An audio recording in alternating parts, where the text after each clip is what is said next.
Hoje nós vamos começando uma série que nós ministramos todos os anos desde 2007.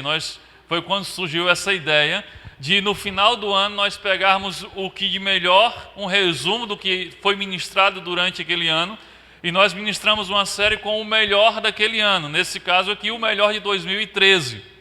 Então o que acontece nessa série? Durante o ano nós ministramos várias séries de mensagens, e nesse final de ano nós pegamos uma mensagem de cada série e transformamos numa série do final do ano. Então até o domingo, antes do domingo que já antecede o Natal, nós vamos estar vivendo essa série. São 5 domingos, hoje é o primeiro domingo, então o melhor de 2013. Sabe, nós fomos edificados durante esse ano com essas ministrações e temos a oportunidade de rever o que Deus falou conosco, de reavaliar como está a nossa vida a partir do que nós ouvimos, porque quando você ouviu essa mensagem, quem estava aqui no dia 13 de janeiro desse ano? Olha, quase a metade só, então tem muita gente que vai ouvir essa mensagem pela primeira vez. Mas você que estava aqui no dia 13 de janeiro, que foi quando essa mensagem foi ministrada a primeira vez, certamente depois de ouvir a ministração, você tomou algumas decisões. Você foi confrontado pelo Espírito Santo de Deus e você saiu daqui dizendo: agora eu vou fazer assim, isso eu não vou fazer mais, agora eu vou proceder assim. E você tomou uma série de decisões. E agora está chegando o final do ano e a oportunidade de você avaliar e dizer: será que eu estou cumprindo aquelas decisões que eu tomei quando ouvi isso a primeira vez? Outra coisa, você está vivendo um tempo diferente, com situações diferentes, com lutas diferentes, e a palavra de Deus se renova a cada dia, e Ele pode falar com você hoje através dessa mensagem de uma forma completamente nova, porque você está vivendo um tempo diferente hoje também. Então abra seu coração, abra sua mente para ser ministrado hoje com a série O Melhor de 2013, e o tema da mensagem de hoje: crescimento espiritual saudável. Pode colocar na tela: crescimento espiritual saudável, que foi a nossa primeira série ministrada em janeiro desse ano. Feche seus olhos, curva sua cabeça e fale com Deus. Peça a Ele pela minha vida, para que Deus tenha misericórdia e me use como instrumento para edificar você, e peça também por você, para que Deus abra sua mente e seu coração, para que você entenda aquilo que Ele quer te falar nessa noite.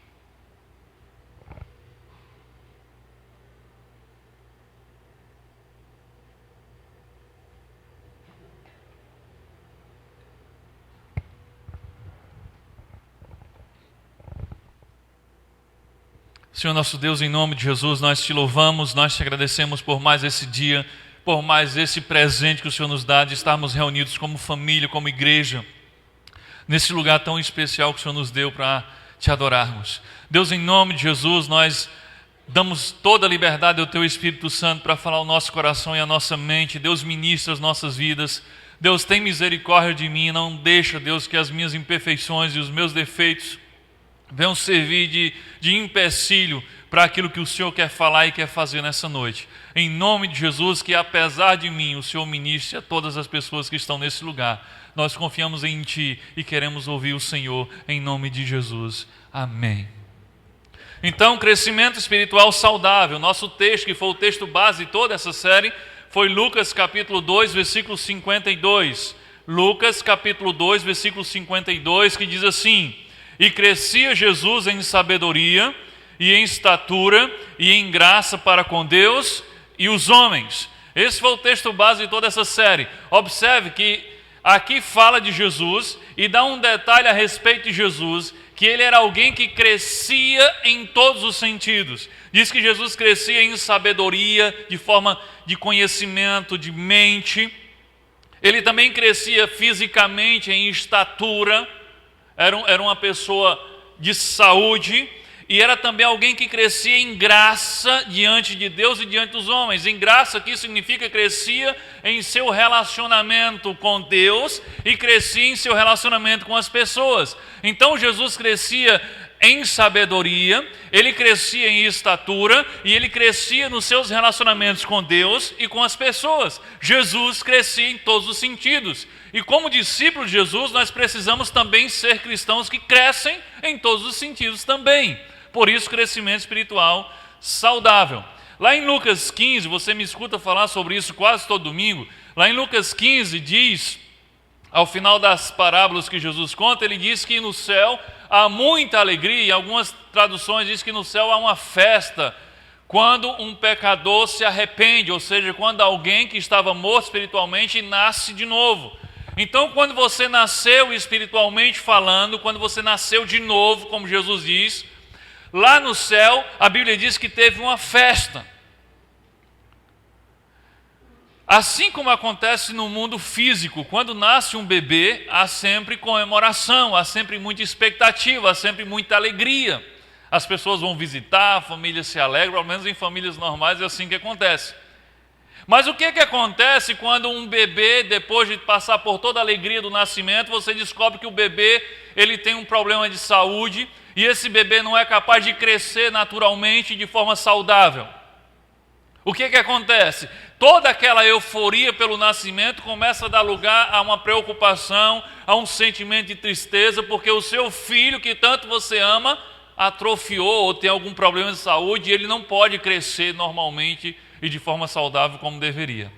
A mesma coisa acontece no mundo espiritual. A mesma alegria que Deus sente quando você nasceu de novo é substituída por tristeza quando Ele olha para a sua vida e já faz um tempão que você nasceu de novo e Ele olha para você e vê que você não está crescendo espiritualmente.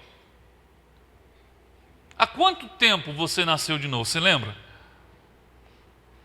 Faz quanto tempo que você nasceu de novo? Já era para você estar em que nível de maturidade espiritual? Se você viesse crescendo de forma saudável, normalmente como Jesus crescia. E aí se Jesus olha para a sua vida, se Deus olha para a sua vida e vê que você faz um tempão que você nasceu de novo, mas você não consegue ou não quer crescer espiritualmente, você continua um bebezão espiritual, já faz um tempão que você nasceu, mas o seu comportamento é de alguém que é imaturo na fé. É completamente imaturo no seu relacionamento com Deus, é imaturo no seu relacionamento com as pessoas. Toda aquela alegria é substituída por tristeza, quando Deus vê que o seu filho é espiritualmente atrofiado, raquítico, porque não cresce. Por que as pessoas não crescem espiritualmente de forma saudável? Existem muitas razões e nós não pretendemos esgotar as razões na mensagem de hoje. Existem várias razões pelas quais as pessoas não crescem espiritualmente, mas com certeza uma das principais razões tem a ver com a sua mente. Inclusive o que Paulo diz lá em Romanos 12, o texto não está aí, o que diz lá em Romanos 12 é que nós podemos transformar-nos pela renovação do que está aqui dentro da nossa cabeça, pela transformação da nossa mente. Tudo começa aqui. Então talvez a grande causa das pessoas não crescerem espiritualmente tenha a ver com o seu entendimento. Falta de entendimento, falta de conhecimento de Deus, da palavra de Deus, da vontade de Deus e dos propósitos de Deus para a sua vida. Você não compreendeu direito as coisas espirituais nas quais você agora faz parte. Você não compreendeu todas as dimensões do que significa ser cristão, do que significa ser discípulo, do que significa a tua nova condição de filho. E talvez por não ter um entendimento correto de todas as coisas espirituais nas quais você está envolvido, é que você não tem crescido espiritualmente. Tem muita gente que não entende exatamente o processo que Deus usou para salvá-lo, e por não entender o processo que Deus usou para salvá-lo, ele começa a cultivar, em vez de humildade, ele começa a cultivar orgulho, porque ele começa a achar melhor do que os outros, porque afinal de contas ele é salvo e o outro está no inferno. Tem gente que não entende por que foi salvo, não só não entende o processo, mas não entende o porquê de Deus ter salvo ele, e por isso ele não desenvolve um espírito de gratidão. Tem gente que não entende o para que ele foi salvo, e aí se torna um cristão que não cumpre a sua missão, torna-se um cristão inútil, que foi salvo, mas que não faz nada depois que é salvo, porque não entendeu o porquê e o para que ele foi salvo. Então a falta de um entendimento do mundo espiritual no qual você está envolvido pode fazer com que você pare de crescer e seja tudo aquilo que Deus, o Pai, deseja que você seja. Então, essas pessoas que não têm um entendimento completo, depois que elas fazem a oração da salvação, elas acham que tudo que Deus queria fazer nas suas vidas já foi feito, já foi concluído. Então elas se dão por satisfeitas. Espera aí, eu já fiz a oração da salvação, agora eu já estou salvo, o meu nome foi escrito no livro da vida, então pronto, acabou, é só isso. Entenda uma coisa, a obra de Deus em sua vida não foi concluída com o seu novo nascimento. Toda obra que Deus quer fazer em você não acaba, não foi concluída quando você nasceu de novo. Pelo contrário, quando você nasceu de novo, apenas iniciou a obra que Deus tem para fazer na sua vida. Então você não pode achar que porque você fez a oração da salvação, entregou a sua vida a Jesus, agora pronto, pode cruzar os braços e ficar sentado aí. Isso é apenas o início da obra que Deus quer fazer na sua vida. Então entenda, a obra que Deus quer fazer na sua vida não foi concluída com o seu novo nascimento. Ela apenas começou quando você nasceu de novo ou nasceu espiritualmente falando. Na mensagem de hoje nós vamos responder a 3 perguntas que eu considero fundamental para clarear o nosso entendimento, para que venha nos ajudar a crescer de forma saudável no nosso relacionamento com Deus. Então as perguntas que vamos responder hoje é: por que preciso de salvação? Como Deus me salvou? E para que Deus me salvou? A primeira pergunta que vamos responder é essa daí: por que preciso de salvação? Então entenda, você já está salvo em Cristo Jesus, se você convidou Ele para entrar na sua vida, amém. Mas você tem que entender o processo que isso aconteceu, para que você possa agora ser tudo aquilo que Deus quer que você seja. Então primeiro é: por que eu preciso, ou por que eu precisava de salvação? Se você é alguém que já convidou Jesus para entrar na sua vida, a questão é: por que eu precisava? Se você é alguém que ainda não fez oração convidando Jesus para entrar na sua vida, é: por que eu preciso disso? Então por que eu preciso de salvação? Vamos entender, tem muita gente que está salvo, mas que não faz a menor ideia por que ele precisava ser salvo. Então complete aí no seu esboço: preciso de salvação porque ninguém é realmente bom para merecer o céu. Complete aí: preciso de salvação porque ninguém é realmente bom para merecer o céu. Olha só o que diz Romanos capítulo 3, versículo 23, diz assim: pois todos pecaram e carecem da glória de Deus.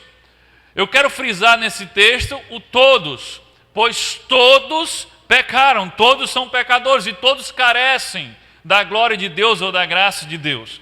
Por que eu estou falando isso? Porque embora salvos, muitos têm a ideia de que salvação, até na hora de exercer o seu chamado de fazer discípulo, a ideia que a gente tem no nosso inconsciente é que salvação é uma coisa para a escória da sociedade. Salvação é para os bandidos, salvação são para os assassinos, para os adúlteros, para os viciados, para os ladrões. Existe uma cultura, e a gente meio que está entrando nessa cultura de que igreja evangélica é lugar para ex. Lá na igreja evangélica é lugar de ex, ex-ladrão, ex-traficante, ex-viciado, ex.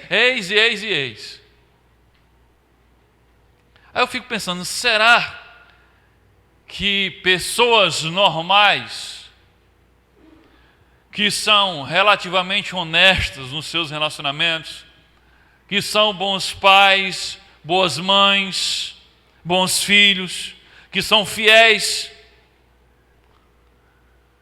será que essas pessoas precisam de salvação?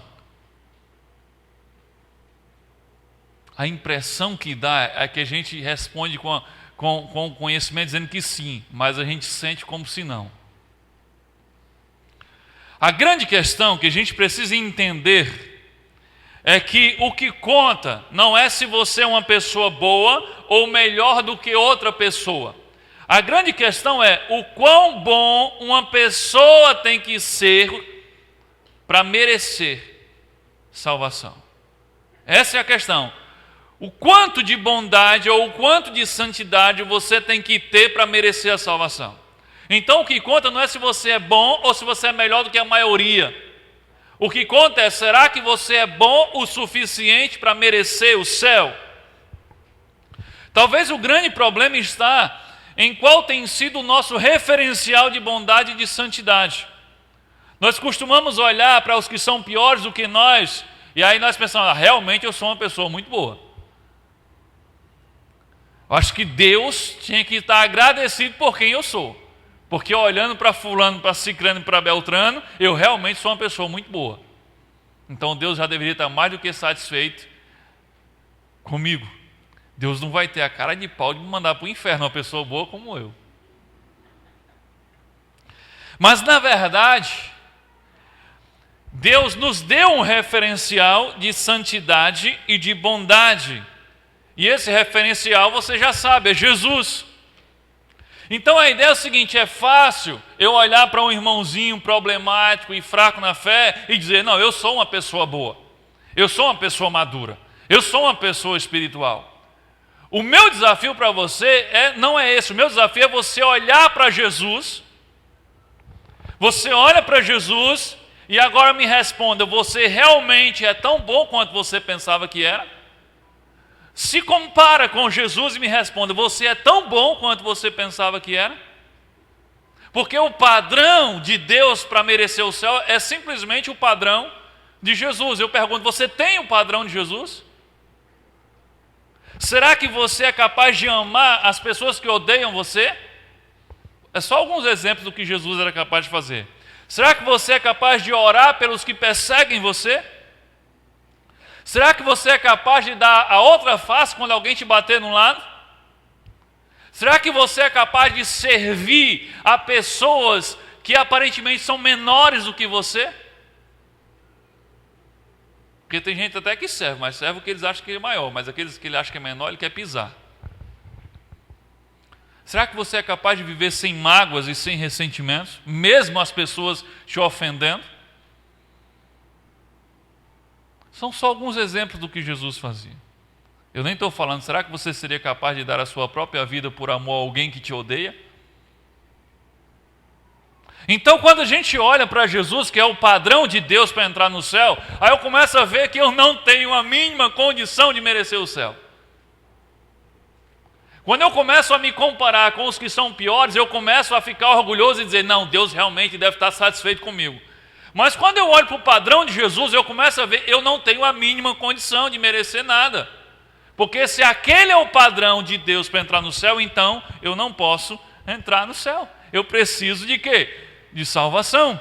Então essa é a ideia. Se Jesus é o padrão de santidade que Deus exige para entrar no céu, e se você não tem esse padrão, então realmente você precisa de salvação.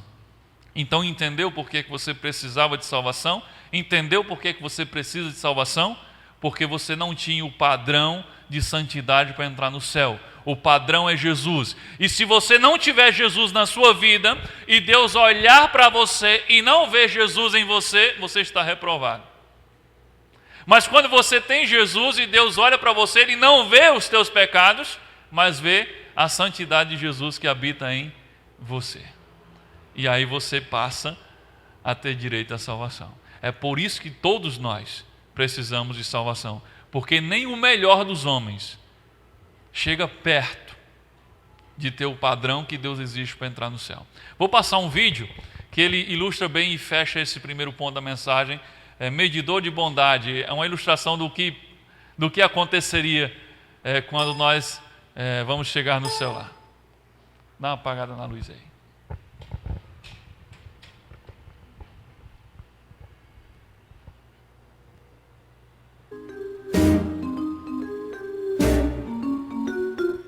Próximo.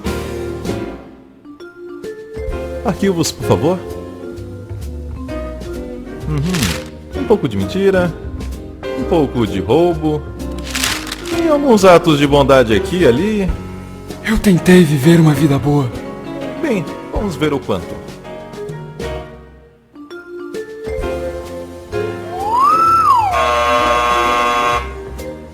Por aqui.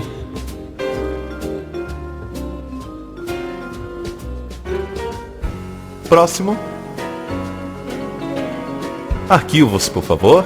Ok, eu admito, eu fiz um monte de coisas erradas. Sim, eu estou vendo. Mas eu fiz coisas boas também, sabe? Para compensar com as ruins. Uma vez, eu colei na prova. Mas então, eu limpei o lixo no pátio. Isso deve servir, certo? Vamos descobrir.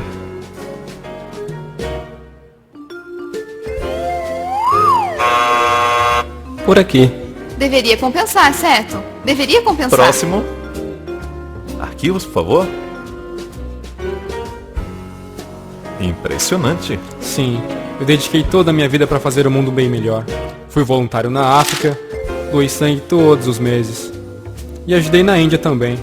Quero dizer, gostaria de ter feito até mais. E essas assinaturas são suas? Sim, todas minhas.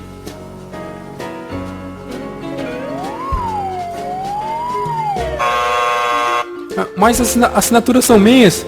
São minhas assinaturas. Próximo. Minha mãe vai à igreja. Fui batizado quando era um bebê. Vocês aceitam cartão de crédito? Próximo. Arquivos, por favor. Uou! Alguém esteve ocupado. Bem, vamos ver no que vai dar. Desculpe, eu não sabia que ele estava com você.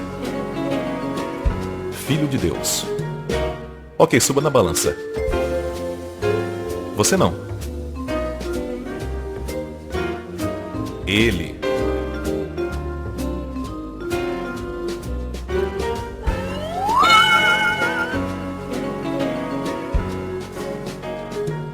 Ei, isso é totalmente injusto. Eu a minha mãe. É por isso que se chama graça.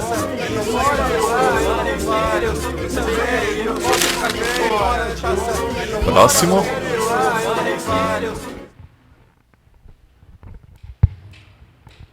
Fica bem mais fácil de entender assim, né? Não sei se vai ter uma balancinha com esse ponteiro lá, mas a ideia é justamente essa. Se você tem Jesus na sua vida, quem vai ser avaliado para entrar no céu não é você. É Jesus que habita em você. E Jesus habitando em você é a garantia de que você não fica fora do céu.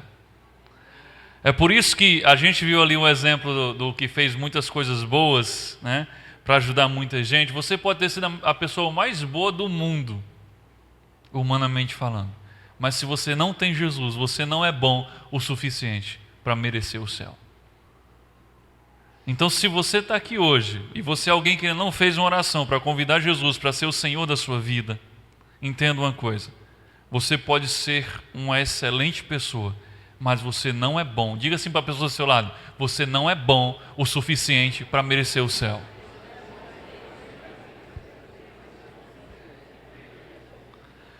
Vamos adiante. Porque preciso de salvação? Completa aí. Preciso de salvação, porque sem ela estarei espiritualmente morto. Preciso de salvação, porque sem ela estarei espiritualmente morto. Pelo menos é isso que a Bíblia diz em Romanos capítulo 6, versículo 23, diz assim: porque o salário do pecado é a morte, mas o dom gratuito de Deus é vida eterna, em Jesus Cristo, nosso Senhor. Então o salário do pecado, a consequência natural do pecado, o resultado do pecado é a morte. Agora entenda uma coisa: sempre que a gente fala de morte, o resultado é a morte. As coisas não encaixam muito bem. Se você for alguém que não engole tudo assim de primeira, que questiona, que pensa, você já deve ter feito o seguinte raciocínio: espera aí, o salário do pecado é a morte, ok, mas eu estou vendo que os cristãos aceitam a Jesus, tornam-se discípulos, então eles deveriam não mais morrer, mas os cristãos continuam morrendo. Como é que é isso? Se Jesus levou sobre si a consequência do pecado deles. Você já tinha parado para perguntar isso? Porque se for pela lógica, espera aí, o salário do pecado é morte, mas Jesus vem para pagar a dívida do meu pecado, que é morte. Então agora que eu tenho Jesus, eu não posso mais morrer. Mas a gente continua morrendo. E agora? O segredo está em que a morte que a Bíblia fala que é consequência do pecado não é a morte física, mas eles falavam da morte espiritual. O que é a morte espiritual? É uma morte muito mais dolorosa do que a morte do corpo, é a morte da nossa alma. E a morte da alma não é a aniquilação da alma. Tem gente que pensa que a morte da alma é que se você morrer sem Deus, a sua alma acabou-se. Ela foi aniquilada. Bom seria que fosse assim. Mas a morte espiritual que a Bíblia fala não é a aniquilação da sua alma depois da morte. não é parar de existir. Mas a morte espiritual que a Bíblia fala, na verdade é a separação completa e eterna de Deus. Isso é morte espiritual. Então, quando a Bíblia fala que o resultado do pecado é a morte, se refere à morte espiritual, significa que você vai ser completamente e eternamente separado de Deus para todo sempre. Bom seria que fosse aniquilação, mas não é, é separação de Deus. Deus já havia alertado ao homem, desde o jardim do Éden, de que o pecado, a desobediência geraria morte espiritual. Mas só que ele também não entendeu. Lá em Gênesis capítulo 2, versículo 17, diz assim: mas não coma da árvore do conhecimento do bem e do mal, porque no dia em que dela comer, certamente você morrerá. Deus já tinha dito para Adão e para Eva: se vocês pecarem, se vocês comerem do fruto proibido, eu não quero nem entrar na discussão do fruto, a ideia é, não coma isso, e comer isso é pecado, é desobediência. Se vocês desobedecem, se vocês pecam, se vocês contrariam o que eu digo para vocês, vocês vão morrer espiritualmente. Aliás, e só vocês vão morrer, né? Espiritualmente a gente vai dizer daqui a pouco. E aí, quando a gente lê aquele texto que diz, se Adão e Eva comerem do fruto, vão morrer. Aí eles comem do fruto, mas não morrem. Aí a gente lê aquele texto e diz, poxa, mas tem alguma coisa errada. Porque Deus diz que se eles comessem, morreriam. Mas eles não caem para trás depois que comem o fruto. Eles não morrem imediatamente, eles não morrem. Vão morrer depois. Adão vai morrer com 800 e tantos anos. Então, como é que é esse negócio? Morre ou não morre? Aí que está a questão. Deus não estava se referindo a uma simples morte física. A morte que Deus estava se referindo é a morte, rompimento do relacionamento com Ele. A separação espiritual do homem com Deus. Isso é a morte que Deus se referia que o pecado produz. E por que que o simples fato de ser separado de Deus significa morte? Bem, isso não é morte, isso é só separação. Mas por que que a separação de Deus significa morte? Sabe por quê? Porque Deus é a fonte de tudo. Deus é a fonte da sua vida, Deus é a razão da sua existência.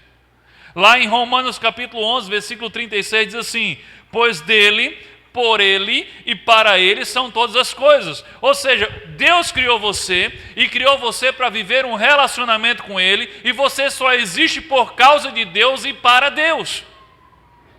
Então, se você escolhe viver a sua vida sem Deus, distante de Deus, a sua vida não tem o menor sentido.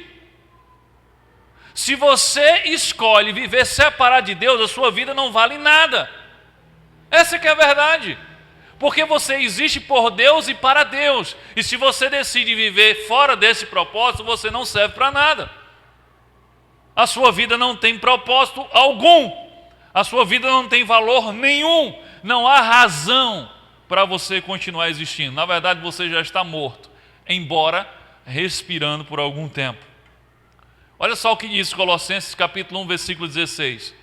Fala mais sobre isso, diz, pois todas as coisas, absolutamente tudo, nos céus e na terra, visíveis e invisíveis, tudo começou com Ele, com Deus, e encontra nele o seu propósito. Está dizendo que tudo, isso inclui você e eu, tudo começou em Deus e só encontra o seu propósito, só encontra o seu significado em Deus.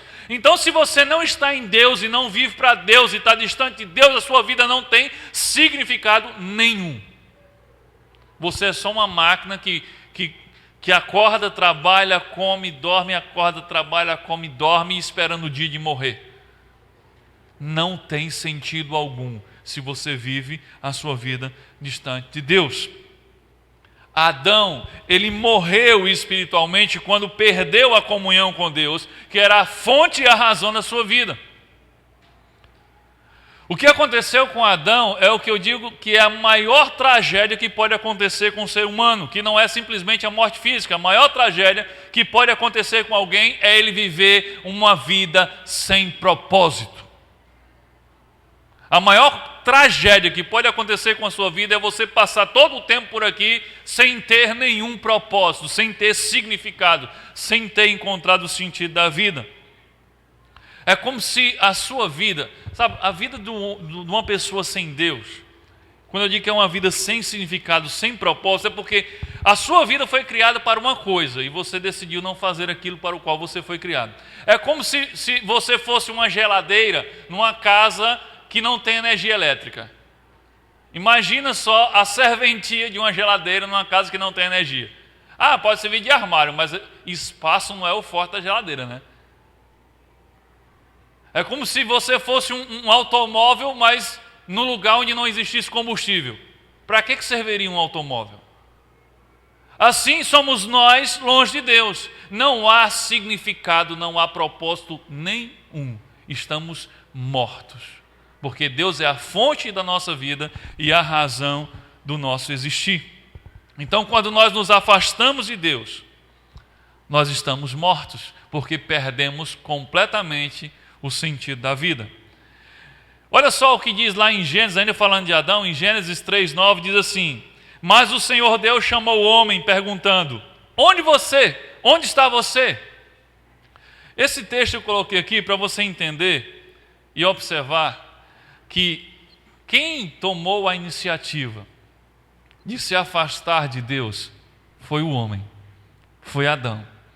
Aqui o texto diz que Deus normalmente via conversar com Adão, e Deus veio para aquele dia para conversar com Adão, e Adão havia se escondido.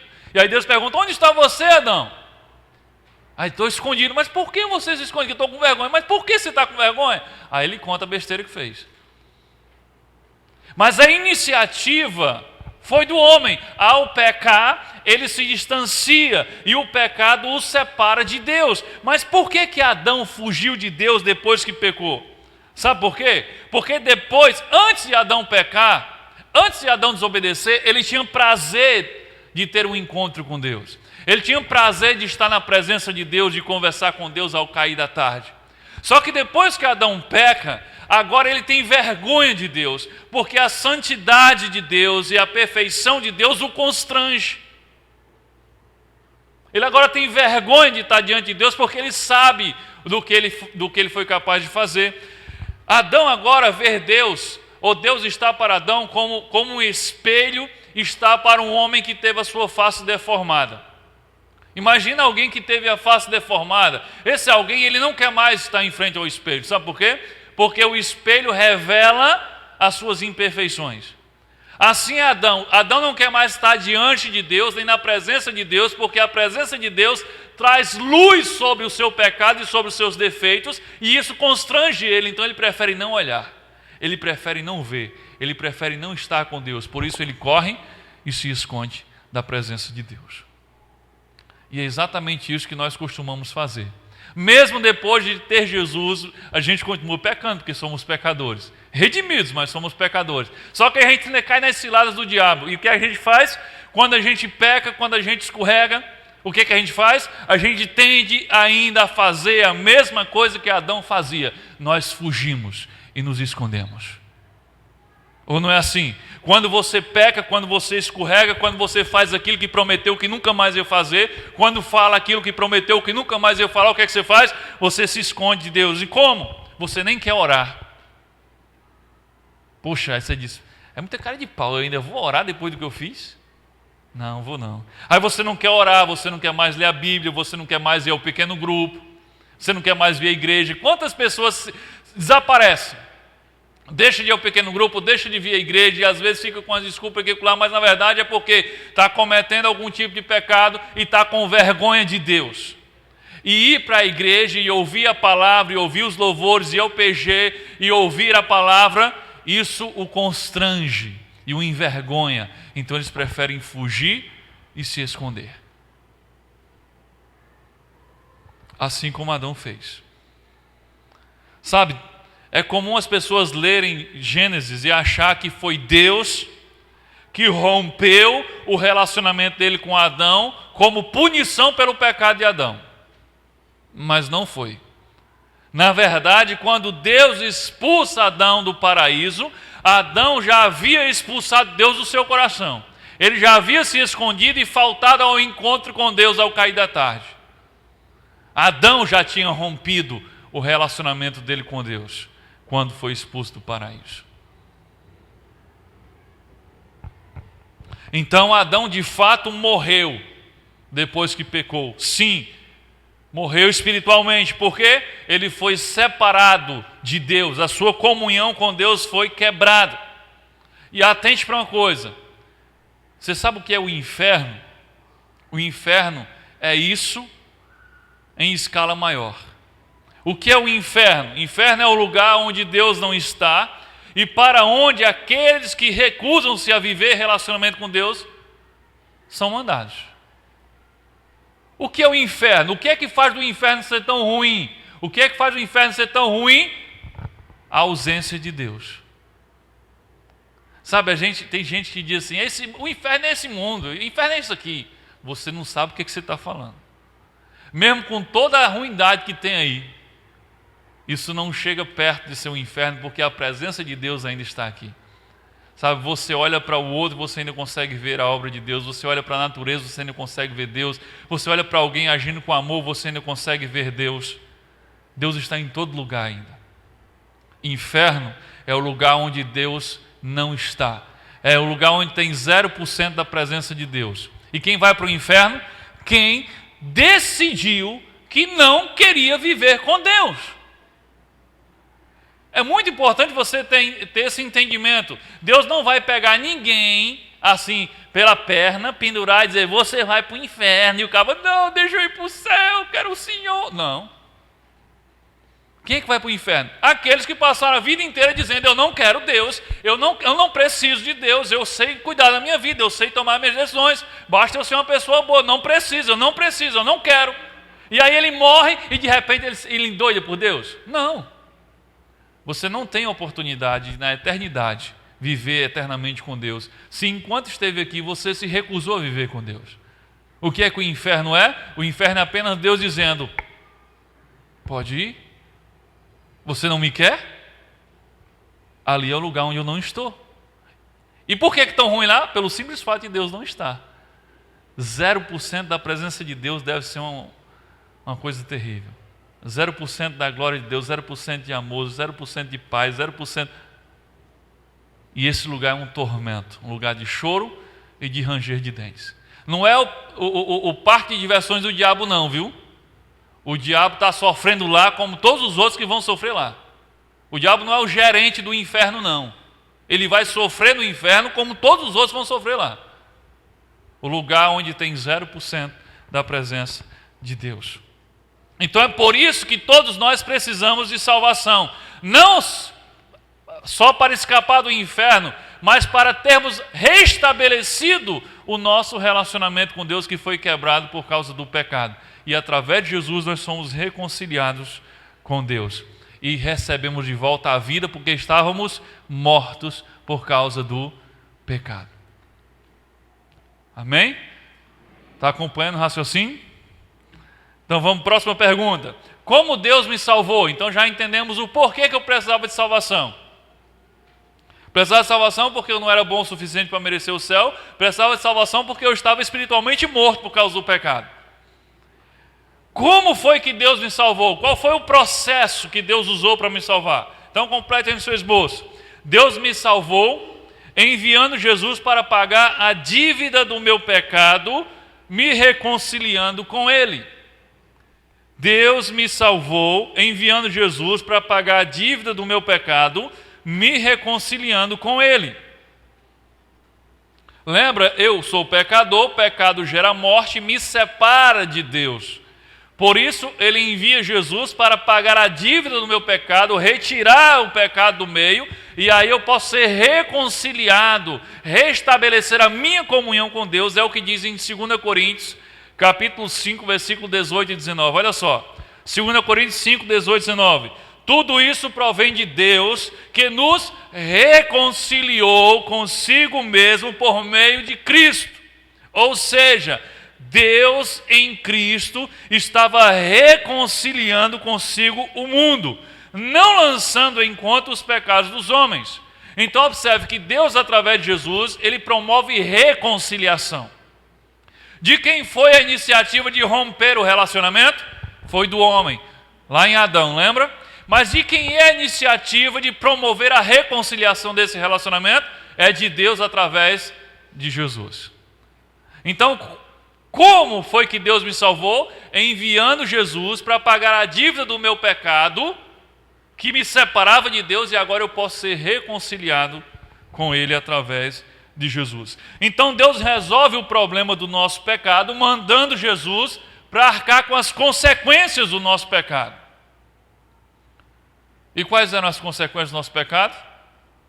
Segundo Romanos 6, 23, o salário do pecado, a consequência do pecado é a morte. Então, segundo a lei de Deus, pecado gera morte. Então, essa dívida do pecado, ela só poderia ser paga com o quê? Com morte.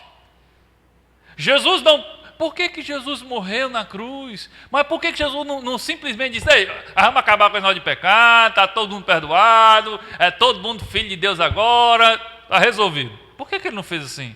Por que ele precisou ir para a cruz? Por que ele precisou morrer? Você já parou para perguntar isso? Mas tinha que ter essa morte. Inclusive Pedro, né, chega: mas Senhor, não conta essa história que você vai morrer não precisa disso não. Estava tão bom ali Jesus na missão dele, aquela coisa. Mas por que tinha que ter a morte? Porque segundo a lei de Deus, o pecado gera morte. E se Jesus veio para arcar com a consequência do nosso pecado, ele tem que passar pela morte. Segundo o que a Bíblia diz, o pecado só era perdoado se houvesse derramamento de sangue. Olha só o que diz Hebreus 9, 22. Hebreus 9, 22 assim: de fato, de acordo com a lei, quase tudo é purificado com sangue, e não havendo derramamento de sangue, não há perdão de pecados. Olha só, não havendo derramamento de sangue, não há perdão de pecados. Por quê? Porque a dívida do pecado é morte. Então, para que o pecado seja perdoado, alguém tem que morrer. Não existe perdão se não existe o pagamento da dívida. Então, Jesus veio para arcar com as consequências do nosso pecado, foi por isso que ele teve que morrer. E é por isso que Deus institui no Antigo Testamento, para você entender, a lei do sacrifício. Você lembra da lei do sacrifício? Se você ler o Antigo Testamento, você vai ver. Então as pessoas iam lá e ofereciam um cordeiro em sacrifício e os seus pecados eram perdoados. O que era a lei do sacrifício? Já era Deus ensinando como é que Deus poderia perdoar o nosso pecado. Alguém tem que morrer.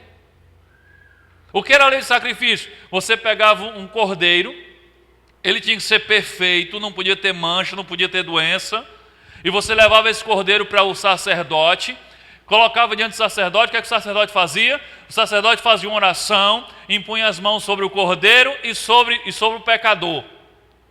Aí o que é que acontecia no mundo espiritual? Os pecados daquele pecador eram transferidos para quem? Para o cordeiro. E a inocência e santidade do cordeiro era transferida para quem? Para o homem pecador. Terminou a oração, quem é o pecador dos dois? Quem? O cordeiro. Quem merece morrer? E aí o sacerdote vai lá e degola o cordeiro, derrama o sangue, mata o cordeiro e aquele homem é perdoado. Mas desde o Antigo Testamento Deus já ensina: olha, se não houver derramamento de sangue, não há perdão de pecados, porque o pecado gera morte. Esse é o preço, é a dívida do pecado. Então, para você ser perdoado, alguém precisa morrer. Só que o homem está tão corrompido que nem a lei branda do sacrifício, porque a lei é branda. Eu pequei, aí pego um cordeiro, vou lá e mato. Quem barra é o cordeiro, não sou eu. Essa lei é branda. Mostra a disposição de Deus de perdoar. Deus não estava nem um pouco interessado em matar o homem. Ele vai e cria a lei do sacrifício. Mas o que acontece? O homem não consegue cumprir nem essa lei. Porque o que é que o homem começa a fazer? Primeiro, ele não tem sinceridade no coração. Porque o que valia não era só o cordeiro, era a sinceridade, o arrependimento no coração. Outra coisa, a Bíblia está cheia de exemplos que eles começaram a levar animais doentes. Sabe, aquele cordeiro que não presta para vender, separa esse aqui que é para sacrifício. E aí levava cordeiro doente, cordeiro aleijado, cordeiro manchado. E aquilo vira uma bagunça. É a ponto de Deus, através do profeta Isaías, dizer: olha, parem com todo esse sacrifício, porque eu não aguento mais esse cheiro de sacrifício que está subindo do altar. Porque vocês se aproximam de mim com os seus lábios, mas o coração de vocês está distante de mim. Os homens não conseguiam cumprir a lei do sacrifício. E aí Deus tem um problema diante dele. Qual é o problema? Por um lado, Deus quer, e a lei do sacrifício mostra a disposição de Deus de perdoar o homem. Espera aí, você não morre não, o cordeiro morre. Então Deus, com desejo imenso e movido pelo amor, Ele quer perdoar a humanidade. Mas a humanidade, por outro lado, não está nem aí. Nem a lei do sacrifício Ele é capaz de fazer com sinceridade. Mas, por outro lado, também Deus não pode simplesmente anular a sua lei e dizer, pronto, não tem mais dívida nenhuma, está todo mundo perdoado. Por que Deus não podia fazer isso? Você já parou para pensar? Porque Ele era tinhoso, também não volta atrás. Por que Deus não podia voltar atrás e dizer, tá bom, está todo mundo perdoado? Está cancelada a dívida, simplesmente assim. Sabe por quê? Um dos atributos do caráter de Deus, que a Bíblia revela muito claramente, é a justiça. Um dos atributos do caráter de Deus é a justiça. E a Bíblia diz que Deus não pode, se tem uma das poucas coisas que Deus não pode, é essa. A Bíblia diz, lá em 2 Timóteo 2,13, diz assim, se formos, essa primeira parte não conta, mas se formos infiéis, Ele permanece fiel. Aí diz, pois de maneira nenhuma pode negar-se a si mesmo. Que Deus, você pode ser infiel, mas Deus não pode ser infiel, porque ser infiel contraria o caráter dele. E aqui o texto diz que de maneira alguma Deus pode negar-se a si mesmo, ou seja, agir em contrário àquilo que Ele é. E se tem uma coisa que a Bíblia diz que Deus é justo. A justiça faz parte do caráter de Deus, assim também como a misericórdia faz parte. Mas a justiça também faz parte do caráter de Deus. Então, se Deus simplesmente chega e diz, não existe mais punição nenhuma, não existe mais preço nenhum, vamos acabar com esse negócio de pecado e de morte, Deus estaria sendo injusto. E Ele não pode negar-se a si mesmo. Então, como é que Deus resolve esse problema? Como é que Deus perdoa o homem sem ferir a si mesmo através de uma injustiça? Mas sem que o homem precise morrer. E aí Deus resolve esse problema, resolvendo Ele mesmo cumprir a lei no lugar do homem, através de Jesus. E em Jesus, Ele envia Jesus para ser o Cordeiro de Deus que tira o pecado do mundo. E quando Jesus vem à terra e morre, Deus está satisfazendo os dois aspectos do seu caráter. Através do sacrifício de Jesus, Ele está satisfazendo a sua justiça. É justo porque eu estou pagando a dívida. Então não vem reclamar de que está sendo injusto. Não, eu paguei por isso.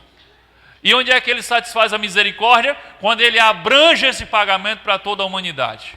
Isso é misericórdia, porque você não precisou morrer, mas alguém morreu no seu lugar. Então, através de Jesus, Deus Ele supre, Ele satisfaz os dois aspectos do seu caráter. Ele satisfaz a sua justiça, porque alguém pagou a dívida, e pagou de forma perfeita e completa. Mas também satisfaz a misericórdia, porque através de Jesus, eu e você podemos ser salvos. Lá em João 1,29, João, quando avista Jesus, ele diz, no dia seguinte, João viu Jesus vindo na direção dele e disse, aí está o Cordeiro de Deus que tira o pecado do mundo. João entendia perfeitamente quem era Jesus. Aquele é o Cordeiro de Deus, ou seja, o sacrifício de Deus. Eles entendiam a história do Cordeiro porque eles praticavam isso há centenas de anos, de matar um Cordeiro para que os outros fossem salvos. Quando Jesus chega, João diz, aquele ali é o Cordeiro de Deus que vai morrer para que nós possamos ser perdoados. É por isso que nós, cristãos, não precisamos mais sacrificar animal para obter perdão de Deus. Jesus foi o sacrifício perfeito que de uma vez por todas pagou a dívida do nosso pecado. Amém? Mas ainda tem uma conta que não fecha. Eu comecei falando que o salário do pecado é a morte, mas que essa morte não era o quê? Física. Então, como é? Eu vou lançar outro problema. Eu gosto de lançar o problema aqui para você não lançar lá fora e ficar sem resposta. Então, pensa comigo. Como é que Jesus veio para pagar a minha dívida do meu pecado, e a dívida do meu pecado é separação espiritual de Deus, e não morte física, mas separação espiritual, que é morte espiritual. E Jesus vem pagar essa dívida e paga a dívida apenas com morte física. Como é que a morte física de Jesus paga pela minha morte espiritual? Não tem nada errado nessa história, não? Está batendo a história? Quer dizer então que com a morte superficial do corpo, Jesus paga a dívida da minha morte espiritual?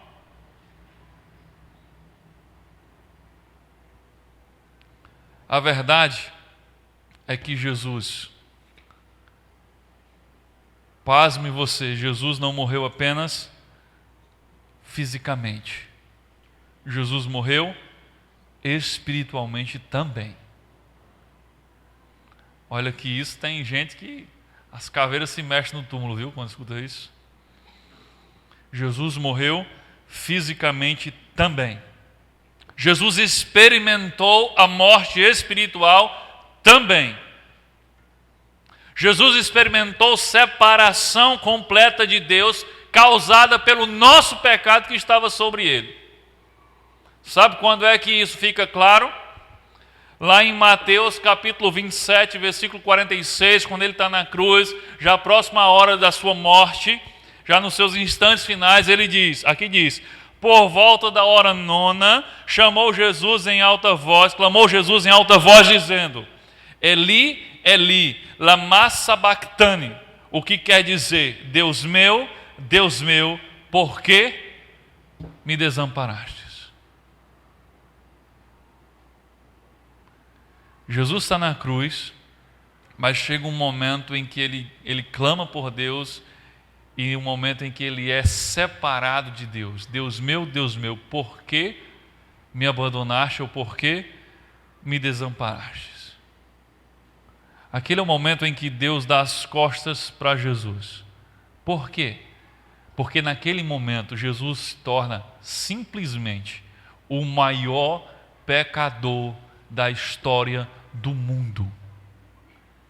Porque ele leva sobre ele, naquele instante, é depositado sobre ele não só os pecados de uma pessoa, nem de uma geração, mas são depositados sobre Jesus os pecados de toda a humanidade em todos os tempos.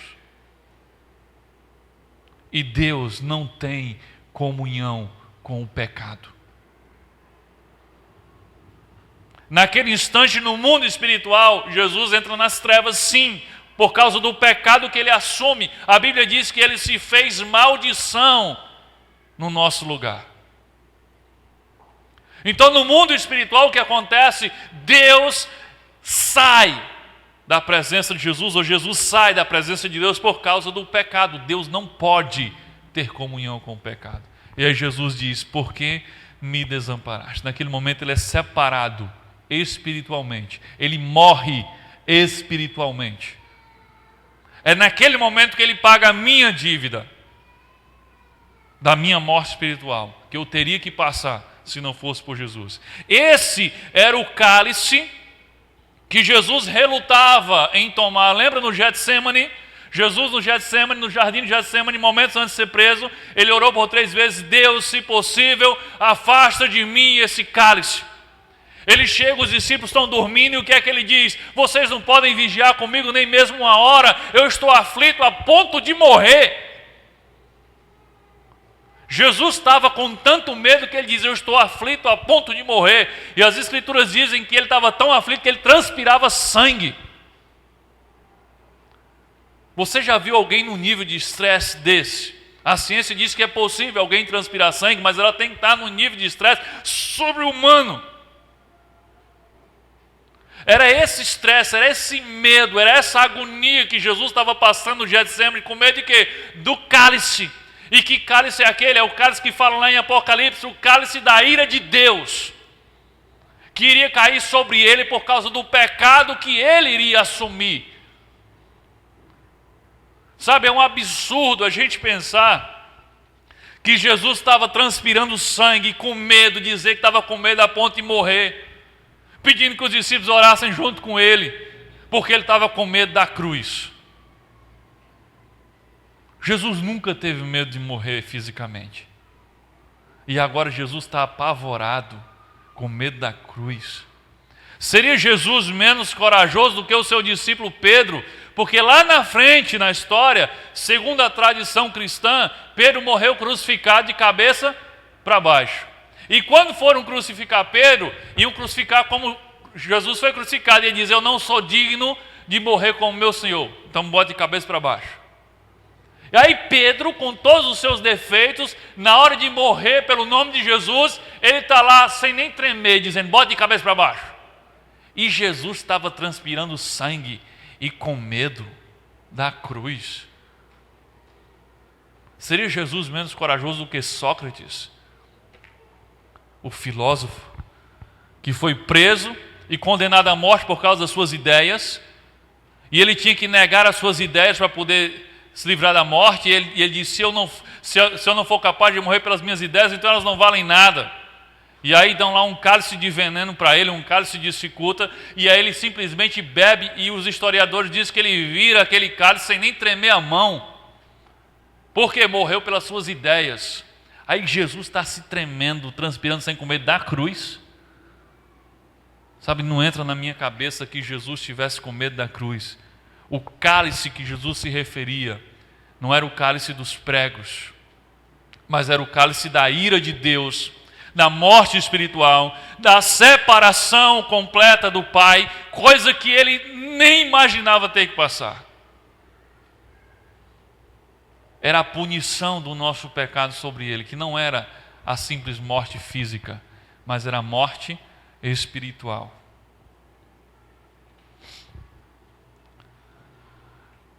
Então Jesus morreu espiritualmente quando foi separado de Deus pelo nosso pecado,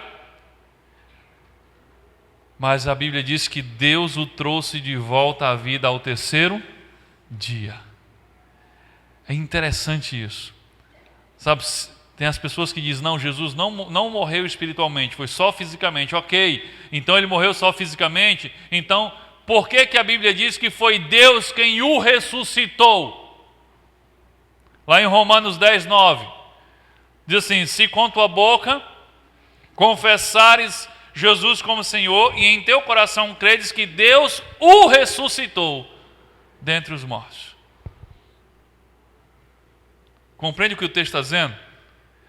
Você crê que Deus ressuscitou Jesus de dentre os mortos.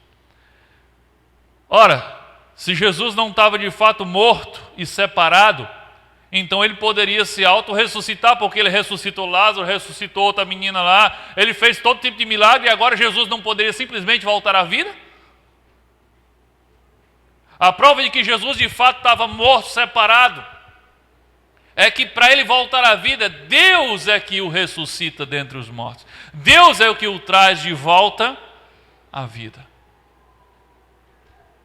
E agora, ainda que nós morramos, viveremos, porque Jesus venceu a morte que seria a nossa punição. Então foi assim que Jesus pagou a nossa dívida e nos reconciliou com Deus. A questão é: como é que nós tomamos posse, nos apropriamos da salvação e dessa reconciliação com Deus? É automático? Simplesmente Jesus morreu e automaticamente todos os seres humanos estão livres? Automaticamente todos os seres humanos estão salvos? É assim automático? Não, a Bíblia diz que não é assim. A Bíblia diz que nós temos que convidar Jesus para ser o Senhor de nossas vidas. Em João 1, versículo 12, aí eu botei o 13 também continua, mas aí está somente o 12 escrito. João 1, 12 diz: mas a todos quanto receberem, aos que creem em seu nome, deu-lhes o poder de se tornarem filhos de Deus. Ele está dizendo aqui, entenda, que filho de Deus não é uma coisa que todo mundo já nasce. Não tem um ditado de todo mundo é filho de Deus. Eu também sou filho de Deus. O texto está dizendo aqui, peraí, o texto está falando diferente. O texto está dizendo que filho de Deus não é uma condição na qual todo mundo nasce, mas é uma condição na qual alguns se tornam. E ele diz: para que você se torne ou receba o poder ou o direito de ser feito filho de Deus, você tem que receber Jesus na sua vida e crer em seu nome. Mas a todos quanto receberam, aos que creem no seu nome, deu-lhes o poder de serem feitos filhos de Deus.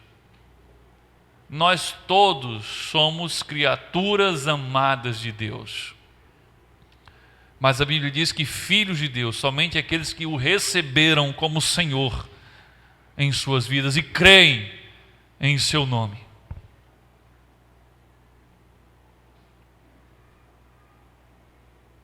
Então o texto de João deixa claro: para ser feito filho de Deus, você precisa recebê-lo em sua vida e crer em seu nome. Você já fez isso? Amém. Se você não fez isso, você precisa fazer. Não é automático. A salvação não é automática. Você precisa escolher receber ou escolher rejeitar. Apocalipse 3:20, o texto que eu falo todo domingo, diz isso. Apocalipse 3:20 diz: escutem, eu estou à porta e bato. Se alguém ouvir a minha voz e abrir a porta, eu entrarei na sua casa e nós jantaremos juntos. Está claro? Jesus está dizendo: eu tomo a iniciativa, eu estou à porta, eu estou batendo na sua porta, mas se você ouvir a minha voz e se você abrir a porta, eu entro. E vamos jantar juntos, vou participar da sua vida. Está subentendido: se você não abre, ele não entra. Então salvação é algo que você escolhe receber ou você escolhe rejeitar. Não é automático. Próxima pergunta é: para que Deus me salvou? Para que Deus me salvou? Já estou pertinho do final, viu? Para que Deus me salvou? Complete aí. Deus me salvou para ser instrumento de salvação para outros. Deus me salvou para ser instrumento de salvação para outros.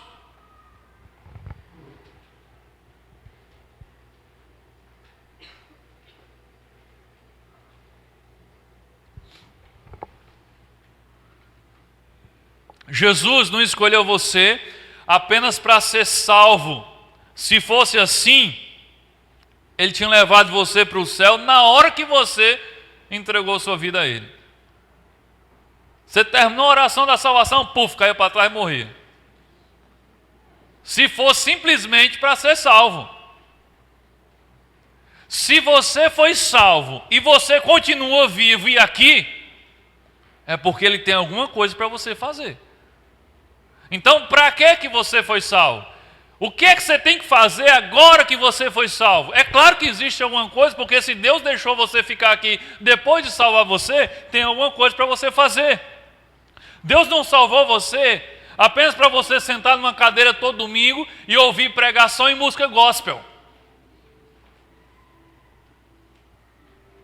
Tem gente que acha que Deus salvou ele só para ele agora ser consumidor do mercado gospel.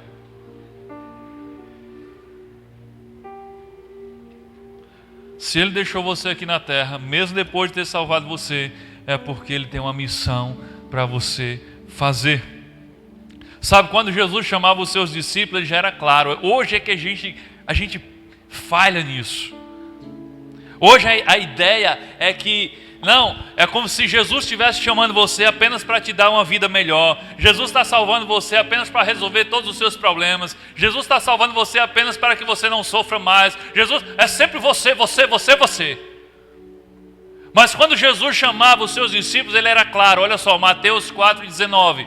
Olha só o que diz o texto. E disse Jesus: sigam-me e eu vos farei pescadores de homens. Ele era claro, não era sigam-me e os seus problemas acabaram. Sigam-me e vocês nunca mais vão chorar na vida. Não tinha nada disso. É sigam-me e eu vou fazer de vocês pescadores de homens. Então, quando nós somos salvos, já existe uma missão atrelada à salvação. Já existe um propósito. Deus não nos chamou para ser o SSS, você lembra, né? Salvo, satisfeito e sentado. Deus não chamou você para isso. Ele chamou você para uma missão. Ele quer usar você como um instrumento de salvação para outras pessoas. Olha o texto que nós lemos do início agora, com a parte B incluída. 2 Coríntios 5, 18 e 19. Tudo isso provém de Deus, que nos reconciliou consigo mesmo por meio de Cristo. Olha só o que diz agora.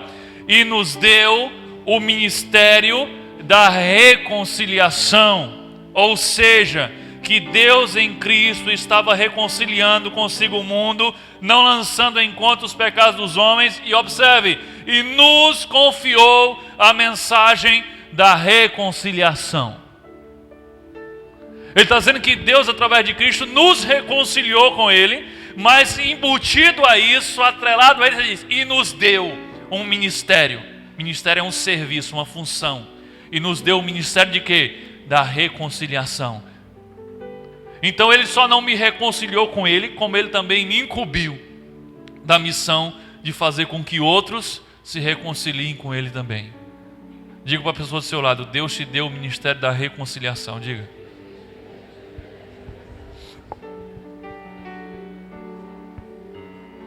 Entenda uma coisa. Enquanto você estiver por aqui, aqui que eu digo aqui nesse mundo, enquanto você estiver por aqui, Deus espera que você ajude outras pessoas a se reconciliarem com Ele através de Jesus. Essa é a coisa mais importante que você pode fazer com a sua vida. É ajudar outras pessoas a se reconciliarem com Deus através de Cristo. Amém? Para concluir, você precisa de salvação, porque você não é bom o suficiente para merecer o céu. Deus salvou você enviando Jesus para pagar a dívida do seu pecado, que era a morte, a separação de Deus. E depois de salvo, Deus deixou você ainda por aqui para cumprir o ministério da reconciliação. Que Deus nos abençoe.